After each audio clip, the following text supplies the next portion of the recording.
Congress party ఏ పని చేస్తలేదని ఒక దిక్కు కారు పార్టోళ్ళు ఇటు బయట మీడియాలా అటు అసెంబ్లీలా పొట్టుగా మాటల దాడి చేస్తుంటే ముఖ్యమంత్రి రేవంత్ రెడ్డి సార్ మాత్రం అసెంబ్లీలా ఎంఐఎం ఎమ్మెల్యే అక్బరుద్దీన్కు బంపర్ ఆఫర్ ప్రకటించిండు. మస్తు జోకిండు. అరే ఒకవేళ ఆఫర్ ప్రకటిస్తే కారు పార్టీకి ప్రకటించాలి కానీ ఎంఐఎంకు ఆఫర్ ఇవ్వడం ఏంది? ఇంతకు ఏం ఆఫర్ ఇచ్చిండు అక్బరుద్దీన్ సాబ్కు అంటే మీరే చూడండి. मेरा कांग्रेस के बी फॉर्म लिए तो अकबर साहब को जिताने की जिम्मेदारी मेरी है। मैं कोडंगल में उनको जिता के लेकर आके वहाँ बिठाऊं, वहाँ पर नहीं इधर बिठाऊंगा। वाह वाह रे वाह అర్థమైంది అనలా రేవంత్ సార్ ఏమన్నాడో.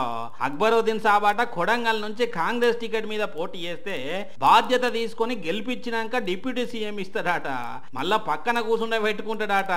అగో మరి ఏమనిపించిందో, ఎట్లా నవ్వుతున్నాడో చూడండి. అక్బర్ సాబ్ ఏం సారు నిజంగానే పోటీ చేస్తారా ఏంది?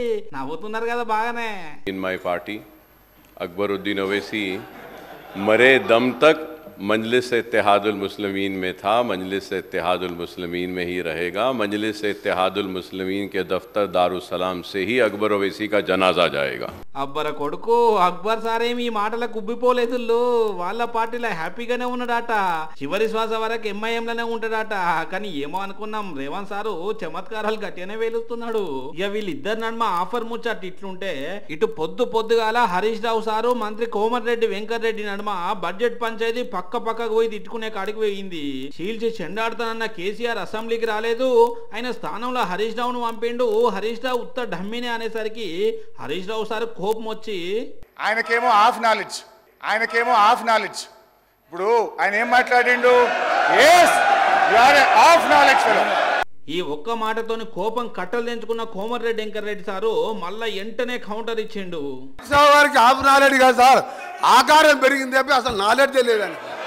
ఆకారం పెరిగింది, ఆయన నాలెడ్జ్ ఎక్కడ సార్? ఆయన ఒక డమ్మీ మినిస్టర్, ఆయన డమ్మీ అల్లుడు ఆయన. ఇట్లా అసెంబ్లీ వానకాలంలో కూడా హాట్ గట్టిగానే నడుస్తున్నది.